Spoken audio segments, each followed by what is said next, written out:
There's one fear that haunts every cave diver, no matter how experienced they are, and that's getting silted out. In underwater cave systems, visibility is everything, and all it takes is one wrong kick of a fin to stir up centuries of undisturbed sediment from the cave floor. In seconds, what was once a clear path becomes a pitch-black void. No direction, no light, no exit. In 2011, Marcus Lane, a 34-year-old veteran diver, was exploring an unmapped section of the Eagle's Nest cave system in Florida. He was known for pushing the boundaries, going deeper and farther than most would dare. On this dive, he was accompanied by a less experienced diver named Joel, who idolized Marcus and had begged to tag along. They descended past the main chamber and pushed through tight restrictions into a newly discovered tunnel.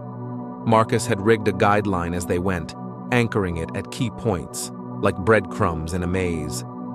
They were 220 feet deep when they entered what Marcus called the Cathedral, a massive room with arched ceilings and stalactites that shimmered like glass in the beam of their lights. Then it happened. Joel, overwhelmed by the moment, kicked backward without thinking. His fins struck the cave floor, and a plume of fine silt exploded into the water. Within seconds, the cathedral vanished into darkness. Their beams bounced off the haze, making the blackness feel thicker. Marcus shouted through his regulator, trying to stay calm. He knew they had to follow the guideline out, but the silt made it impossible to see even an inch ahead. Reaching out, his gloved hands groped for the line. Nothing. Joel was already hyperventilating, his bubbles roaring like thunder in Marcus's ears. Then came panic. Joel shot upward, but there was no up, not in a cave. He slammed into a ceiling and flailed, knocking into Marcus, who tried to grab him. In the struggle, Marcus's mask was dislodged, flooding with icy water.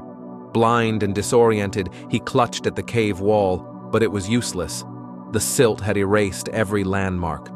The line was gone. Joel was gone. Marcus sank to the floor and pressed his body flat, the only trick he remembered. Wait. Let the silt settle. Minutes passed. Maybe an hour. He didn't know. The cold was seeping into his bones. His tank was almost empty. Just when he thought it was over, something brushed against his hand. The line.